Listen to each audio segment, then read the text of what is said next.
Free game for those buying their first car. If you're between 16 and 25 years old, your parents probably never learned what I'm about to break down. Only two routes you can go. I'm doing it by myself or I'm doing it with help, which means my parents are going to co-sign for me. It's the people doing it alone. You either have good credit or bad credit or no credit. There's a plan for each. First thing you got to ask yourself, most adults don't know this, is am I a long or short-term person? What's a long-term person? Someone who's going to keep a car 8+ years.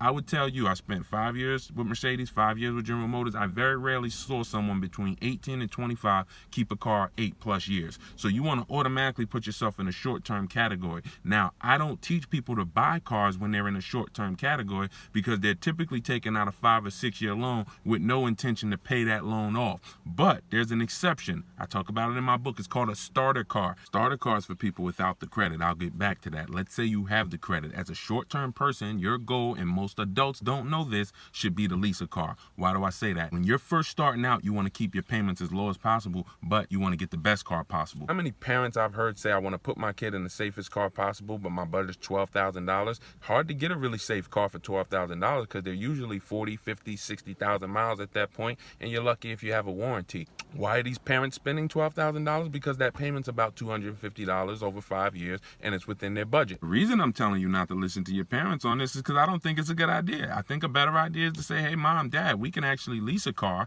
and I can get something brand new for under $300 a month. Hyundai Elantra, Toyota Corolla, something in that entry-level category between $18,000 and $23,000 brand new. They're doing this because that's what they were taught to do. They don't understand that you can get a better car, more reliable car, because it's brand new for the same amount of money. Our next video is going to be called How to Drive a Brand New Car Your Whole Life, and it's going to be all about leasing. Now, if you don't have the credit yet, you want to get a starter car. What's the goal of that starter car? To establish the credit so you can lease. Unless you're a long-term person, you might be saying, Deshaun, I want to keep a car 8-10 years. It might be you, no problem. Watch my other videos on how to get the best deal buying a car. But if you're not sure you're going to keep a car 8 years, you need a starter car. What does that look like? Most inexpensive car you can qualify for, $10,000. What is that going to do? It's going to be easier to get you the loan, and it's going to establish that history so you can trade out of it soon into a lease, and you're not going to have a bunch of negative equity, which means your loan is a whole lot larger than the car's value. Let me tell you what most adults do. They go out and get a very expensive car, $20,000. Not what I'm recommending you do. They're going to have a hard time paying those payments because they're getting a heavy car